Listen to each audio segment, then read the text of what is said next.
welcome to HISD News. I'm Sarah Osborne. The Board of Education has signed off on a budget for the 2012-2013 school year.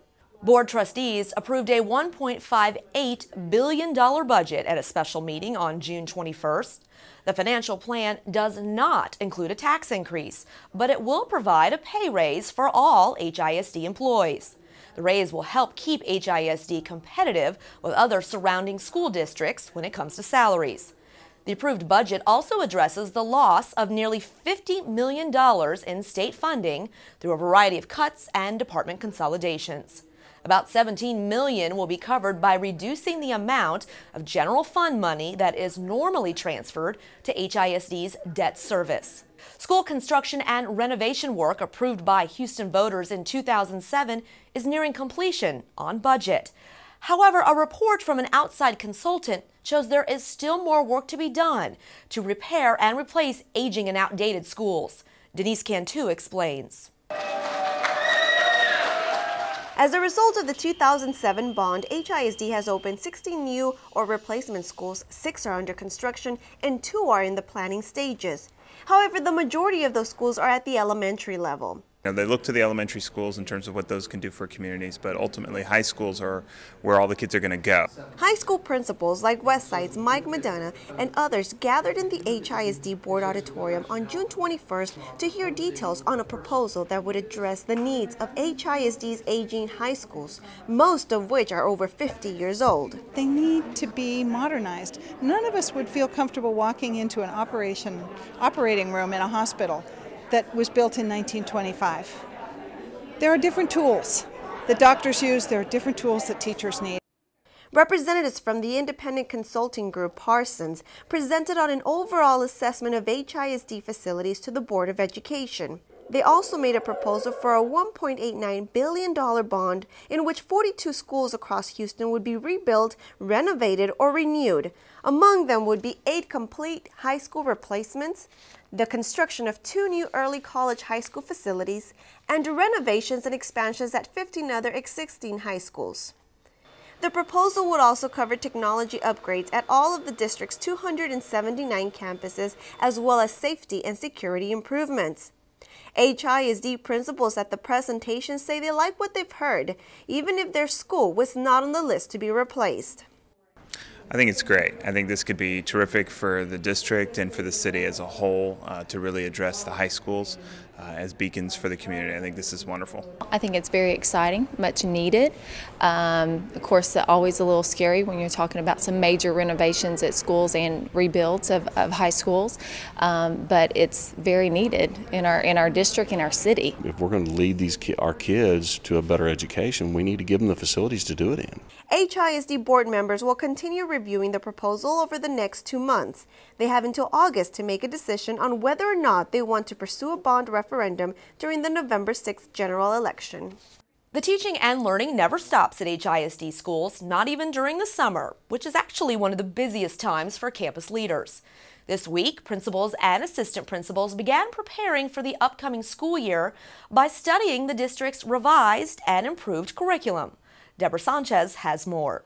HISD principals from all 279 schools met on June the 18th for the 2012 Summer Leadership Institute. It's always good to be able to come together and spend time with your colleagues. Superintendent Terry Greer kicked off the 3 days of professional development by unveiling the district's new and improved curriculum, which was designed with the help of HISD teachers. When you take a moment and you review this curriculum, you're going to go, wow, I can't believe how good this is. So now we want to look at how do we know they mastered it? What does mastery look like?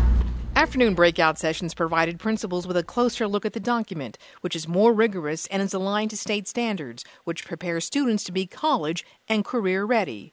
So far, reaction from HISD top school leaders is positive.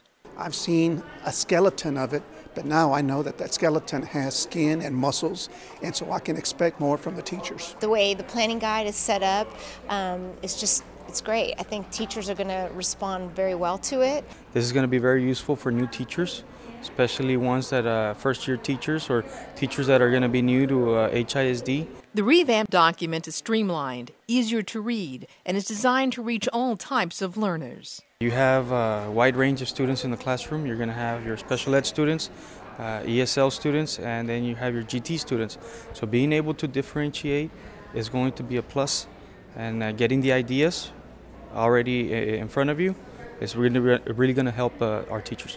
It's also designed to save teachers time by providing detailed planning guides.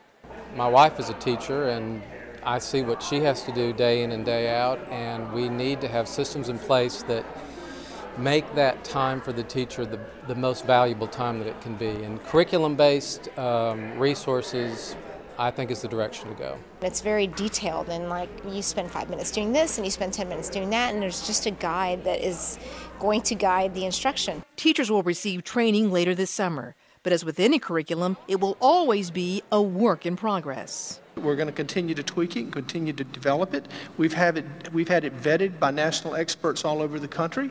But I can tell you, we've got good marks from everyone who's reviewed this curriculum. Students at HISD's Young Women's College Preparatory Academy now have a new space for learning thanks to Halliburton. Representatives from the local oil company and the Independent Petroleum Association of America helped to dedicate the school's new energy room on June 14th.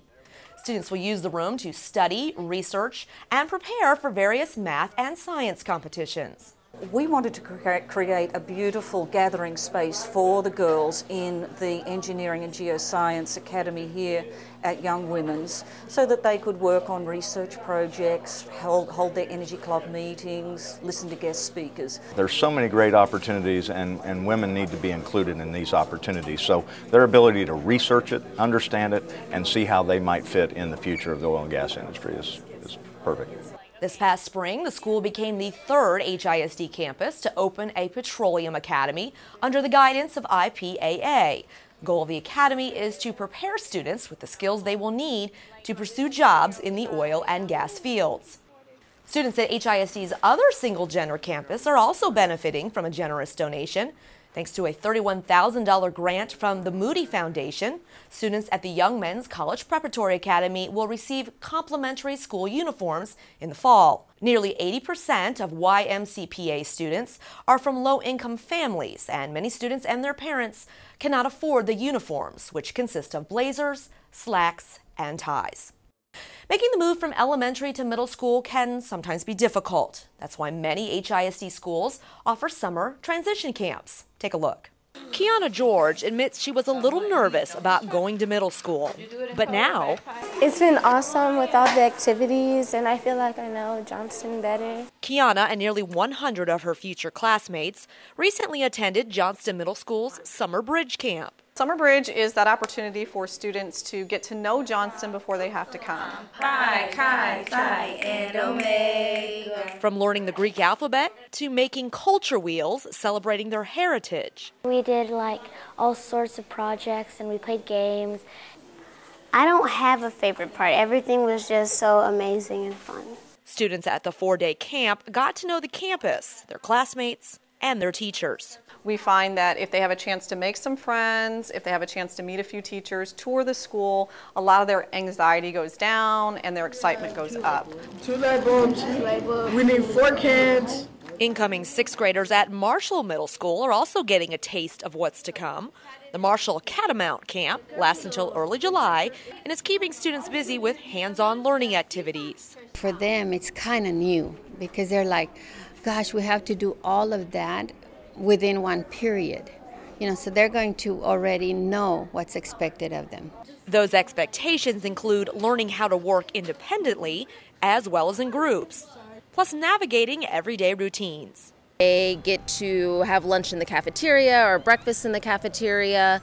They get to trade classes, learn where the restrooms are. But most importantly, the students are getting comfortable with their new surroundings and in their own skin. I'm looking forward to meeting new kids and having fun. Well, he may have a Super Bowl ring and a mirrored ball trophy from his recent Dancing with the Stars win, but NFL player and Milby alumnus Donald Driver says one of his most valued possessions is his education. Driver was in Houston this week to host a 2-day football clinic for 500 lucky HISD middle and high school students. In addition to practice and conditioning drills, Driver used the camp to teach the young men the value of hard work and respect.